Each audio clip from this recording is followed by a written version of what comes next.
Hi, everybody. Dan Illman, Mike Beer, the DRFBets race of the day for Wednesday, July the 24th, race number 8 at the Spa. We're going 6 furlongs for fillies and mares in the Grade 2 Honorable Miss Handicap. Got a new deal for DRFBets members to tell you about. Sign up to DRFBets using the promo code HELLO, and we'll give you a $100 bonus when you make an initial deposit of $100 or more. Let's meet the field for the Honorable Miss. Remember, you can download free formulator past performances for this race on the Race of the Day event page at drf.com.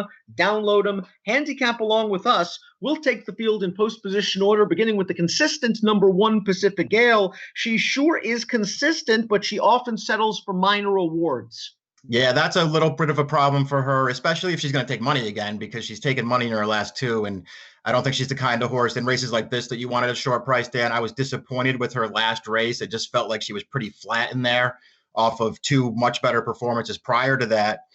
I don't know. I guess I won't be surprised if she wins, Dan, but I'm not betting her in this race. I agree in that I was disappointed in her last race as well. She ran well in the Distaff 3-back when Come Dancing Freak. She ran well in the Vagrancy when Heaven Has My Nikki was just able to get away with an easy early lead. And last time out, a lot of people were expecting some good things, and she turned into the stretch and was just one-paced. She is cutting back to arguably her favorite distance in here, and she's got a little bit of tactical speed. The number 2 is Shalone, second in last year's Breeders' Cup Filly and Mare Sprint. She's raced twice this year, a workmanlike win on the Preakness weekend in the Skip It Stakes at Pimlico. Last time out in the Bed of Roses, just ended up very, very wide on a day where you wanted to be up close and you wanted to be down on the rail, so I'm not going to hold that race against her. I think she's kind of reached a level that she is a low 90 buyer horse, and if she catches a horse that happens to freak with a 95 or a 96, she could be in trouble. But this year's edition of the Honorable Miss, I think it's actually going to work out for Shalone. I'm not sure there is that 95 buyer horse. I kind of agree with you. I mean, I think she just fits really, really well in this race. And, maybe you're right that she's attained a level and you're not going to get any more improvement out of her. But her good race is good enough to beat this field. Dan, I don't know what was going on last time. I don't know how she was last early in the Bed of Roses when Separation of Powers got loose on the lead. But she couldn't win with the trip she got. I thought she did actually pretty well to be second. And I think she's a huge player in this race. Honey Bunny, the number 3, just a super claim last spring for $16,000 at Oaklawn. At one point, she reeled off 5 races in a row, including a win in the Grade 3 winning colors at Churchill Downs. Now, she had that 5-race win streak snapped last time out by the sharp Mia Mischief in the Roxolana Stakes. She's won 14 of 32. She's real solid, but her buyers are a bit light. I mean, it just feels like a tough spot. I know she's a Grade 3 winner 2 starts back, but this just feels like a much tougher race for her. Leading up to that winning colors, 8 wins in a row for her, she was less than even money in all of them. It just felt like they were just finding the right spots for her. I'm not sure this is the right spot.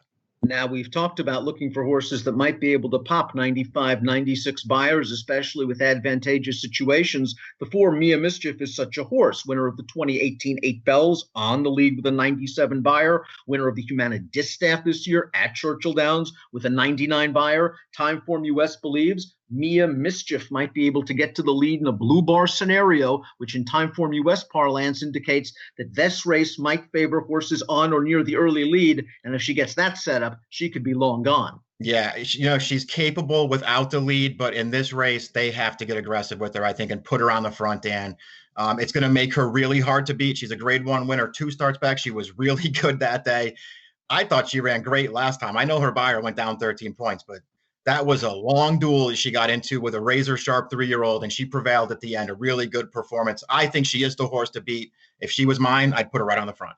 The number 5, Minute to Stardom, has found herself on the lead in her last couple of races, and she has blossomed, one on dirt, one on turf, both open-length victories. She is lightly raced enough that we can project a bit of improvement. A giant class test for a filly that was 6th in last year's test behind Mia Mischief, has finished behind Hours to Run a couple of times. Does she have enough speed to at least push Mia Mischief early and set things up for somebody else? I mean, I didn't think that she did, but I guess we'll find out here. I mean, I suppose if they got really aggressive with her, they could contest the pace in here. But her last 2 wins, I don't know if you agree with this or not. I thought she got really soft trips on the lead both times. I don't see it coming this time.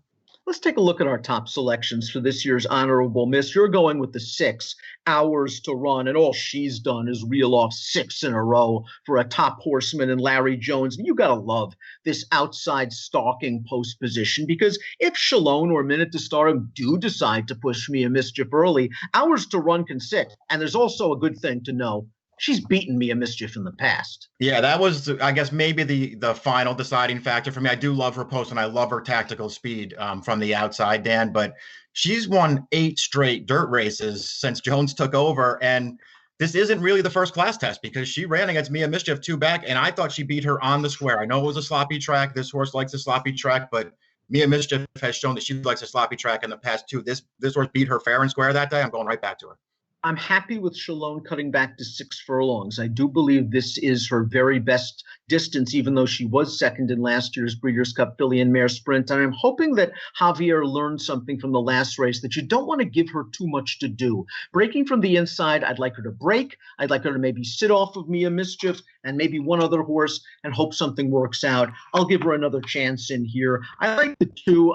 And I'm going to use Pacific Gale, where Pacific Gale kind of likes to be on her best, the 1 per second. You like Hours to Run at a price. Give me numbers. I went 6-4 too. All the logical contenders, I think. Nice race. The Grade 2 Honorable Miss Handicap on Wednesday at the Spa. Remember the deal for new DRFBets members. You can see it right there. Use the promo code HELLO. We'll give you a $100 bonus when you make an initial deposit of $100 or more into your DRFBets account. Approximate post time, 5:09 Eastern. Best of luck.